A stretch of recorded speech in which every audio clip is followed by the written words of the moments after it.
Today we're dealing with a star card. Here we go.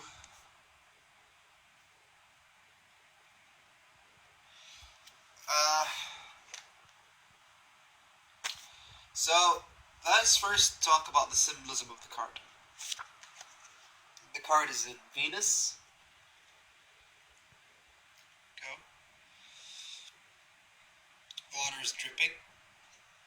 You got a rope around her waist. Her body is disintegrating, and the stars are behind her, like a starless sky is behind her. Actually, no, it's a sky full of stars behind her. And the surface is not really clear, but a reflection of it on the water.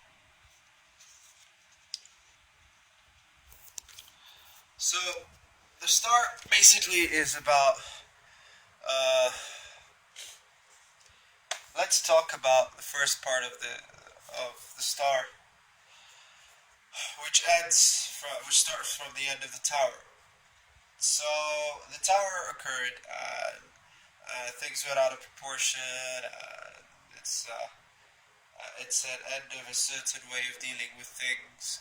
Some things have suffered from it. Some things have died.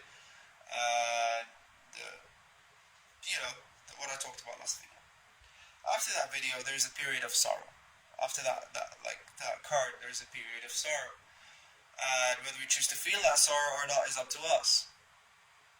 And how we deal with that sorrow is very integral, crucial, because in that part we get into a part of a point of illusion.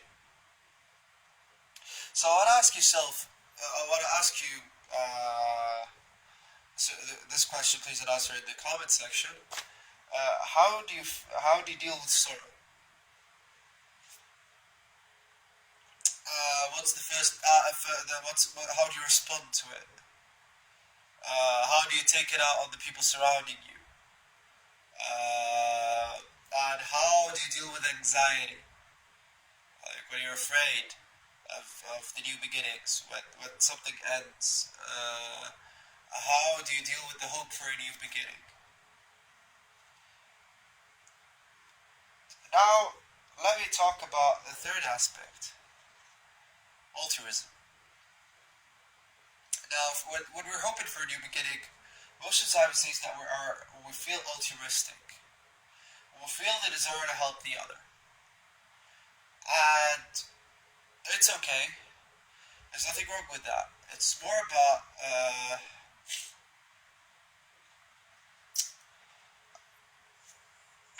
about exteriorizing your diminished self, the self that failed. In that experience, you exteriorize the self that failed on some other person, and when you exteriorize the self on that other person, you kind of help them out. And when you help them out, it gives you like an inner vocalization, like an inner conversation with yourselves that I trust you guys, even that you failed me in the previous experience, but I still trust you. So it's like an unconscious conversation based on exterior action. And this is all good. But there is a thin line between being altruistic in a helpful manner and being altruistic in an addictive manner. Being altruistic in an addictive manner seems to be caused by a desire to conceal our sorrow, a desire to conceal our regret, a desire to conceal our grief, which leads us to be compelled to kindness. And if you're compelled to be kind, then you don't really want to be kind, so you're actually just fooling yourself and causing yourself to feel bad, or even coagulating sorrow, which leads you to go back to the tower again. Instead of moving forward, instead of passing through the star. I remember when I told you about spiritual beggary. This is it. You kind of like ask people, please drink my blood. You become actually the antithesis of a vampire. You're actually sticking your neck out for vampires. And it's very interesting. Like, I remember I used to have a teacher at one point in my life, and yeah, I won't talk about him. I won't put his business on blast.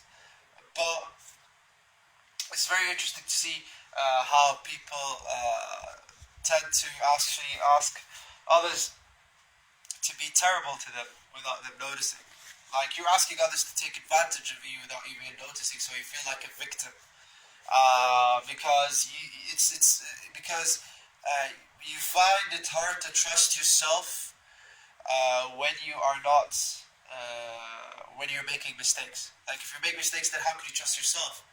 But once you feel into some altruistic acts, so I help them out, so I can help myself out, and that's about it. Full stop. You don't go any further. Once you have enough energy, you move on forward. You don't get greedy, like, I want more, I want more, I want more, I want more trust in myself. And we're going to talk about that later in the next video.